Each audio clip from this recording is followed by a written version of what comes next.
মুকলি আকাশৰ তলত এজাক ছাত্ৰ-ছাত্ৰীয়ে চলাইছে ভৱিষ্যত গঢ়াৰ আখৰা। নাই এখনো ডেস্ক বেঞ্চ, অভাৱ এটা সামান্য গৃহৰ।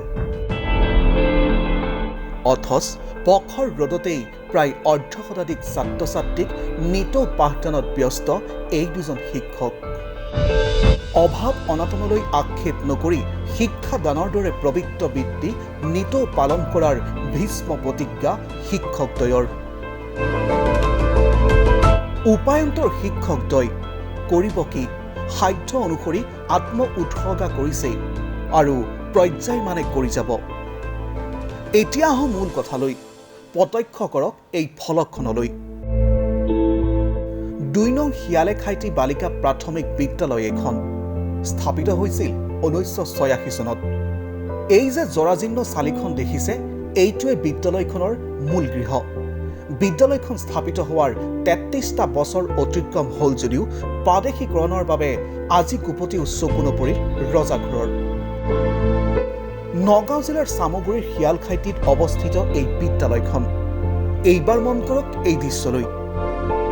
শিক্ষাৰ্থীসকলক পাঠদান কৰা ঠাইখিনিৰ ওপৰেদি পাৰ হৈ গৈছে ১১,০০০ ভল্টেজৰ উচ্চ ক্ষমতা সম্পন্ন বিদ্যুৎ পৰিবাহিতাৰ।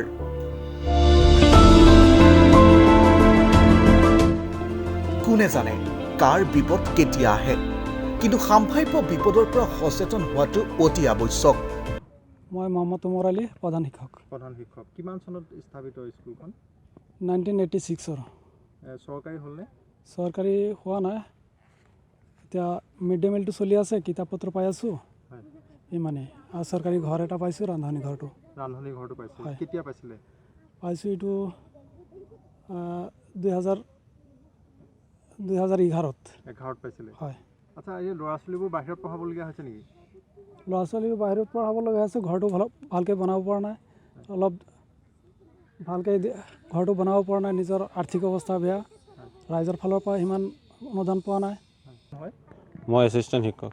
ইয়াত ল'ৰা ছোৱালী বাহিৰত পঢ়াবলগীয়া হৈছে নেকি? হয়, বাহিৰতে পঢ়াবলগীয়া হৈছে। কিহৰ কাৰণে? বহুতো অসুবিধা, চৰকাৰৰ ফালৰ পৰা কোনো হেৰি নাই। ঘৰ আছে নাই আপোনালোকৰ? ঘৰটো থাকিও নাই। কিহৰ কাৰণে? বাঁহৰ নেকি? অঁ, বাঁহৰ জৰাজীৰ্ণ অৱস্থা হৈ আছে। মাননীয় শিক্ষামন্ত্ৰী মহোদয়, এই দৃশ্যই আপোনাৰ বুকু কঁপাই নুতুলেনে? উপায়ন্তৰহীন শিক্ষকদ্বয়ৰ কাবৌ কাকতি আপোনাৰ কাণত পৰিবনে? কি হ'ব এইসকল ছাত্ৰ ছাত্ৰীৰ ভৱিষ্যত?